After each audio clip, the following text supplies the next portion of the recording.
राज्य चाउरिया उच्च माध्यमिक विद्यालय जातीय युव दिवस पालन। नवरंगपुर जिला कोषागुमड़ा ब्लॉक कोडिंगा स्थित राज्य चाउरिया उच्च माध्यमिक विद्यालय युव रेडक्रॉस और रेड रिबन क्लब तरफ स्वामी विवेकानंद जयंती तथा जातीय युव दिवस 2025 पालन हो जाइछे। अनुष्ठान सम्मेलनी कक्ष आयोजित कार्यक्रम में कोडिंगार समाजसेवी श्री धरम सिंह मुख्य अतिथि भाव जोग देथिबा बेले समाजसेवी श्री बद्रीनारायण सिंह मुख्य वक्ता, स्थानीय डिग्री महाविद्यालय अध्यक्ष श्री राजीव जाला और कोडिंगा थाना एएसआई प्रदीप विभाग सम्मानित अतिथि भाव जोग देथिले।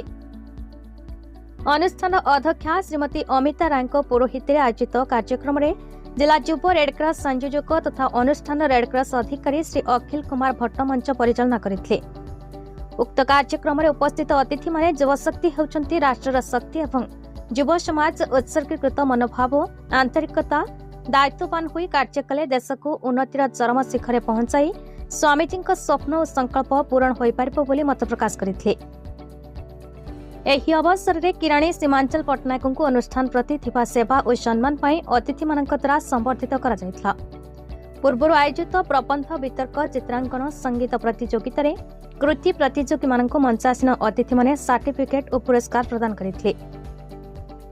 पुरस्कार वितरण कार्यक्रम को अनुष्ठान लाइब्रेरियन श्रीमती सस्मिता प्रधान संयोजना करथिबा बेले शिक्षा विभाग डेमोन्स्ट्रेटर देवकी दिशारी धन्यवाद अर्पण करथिले।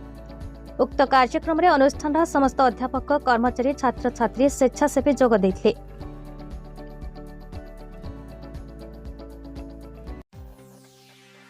नवरंगपुर जिला कोषागुमड़ा दयाराम पनका रिपोर्ट, भारत न्यूज।